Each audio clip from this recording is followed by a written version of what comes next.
അപ്പൊ ഞങ്ങൾ ഇന്ന് എല്ലാവരും കൂടെ പോകുന്നത് നെന്മാറ വേല കാണാൻ വേണ്ടി പോവാണ്. ശരിക്കും പറഞ്ഞു കഴിഞ്ഞാൽ നാളെയാണ് നെന്മാറ വേല. പക്ഷെ ഇന്ന് സാമ്പിൾ വെടിക്കെട്ട് മാനപ്പന്തലൊക്കെ ഉണ്ട്. അത് കാണാൻ വേണ്ടിയിട്ടാണ് ഞങ്ങൾ ഈ പോകുന്നത്. ഞാൻ എൻ്റെ ലൈഫിൽ ആദ്യമായിട്ടാണ് നെന്മാറ വേല കാണാൻ പോകുന്നത്.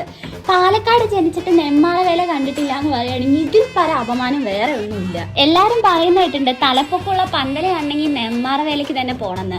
അതിപ്പോ ഞാനും കണ്ടു. ഇത് വല്ലങ്ങി ദേശത്തിന്റെ ആണെങ്കിൽ ഇത് നെന്മാറ ദേശത്തിന്റെ. രണ്ടും വാശിയും വൈരാഗ്യത്തിലാട്ടാ കത്തുന്നത്.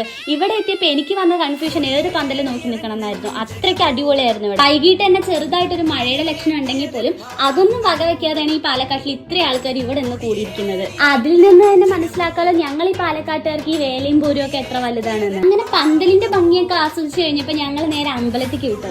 അവിടെ ശീവേലിയും എഴുന്നള്ളപ്പും പഞ്ചവാദിയൊക്കെ തകൃതിയായി നടക്കുന്നുണ്ട്. അപ്പൊ ഇതുവരെയായിട്ടും പാലക്കാട് ഉണ്ടായിട്ടും നെന്മാറ വേല കാണാത്തവരുണ്ടെങ്കിൽ ഒന്ന് കമന്റ് ചെയ്യണേ. അതുപോലെ തന്നെ പാലക്കാട്ടിലെ ചെറിയ ചെറിയ വിശേഷങ്ങളൊക്കെ അറിയാൻ വേണ്ടിയിട്ട്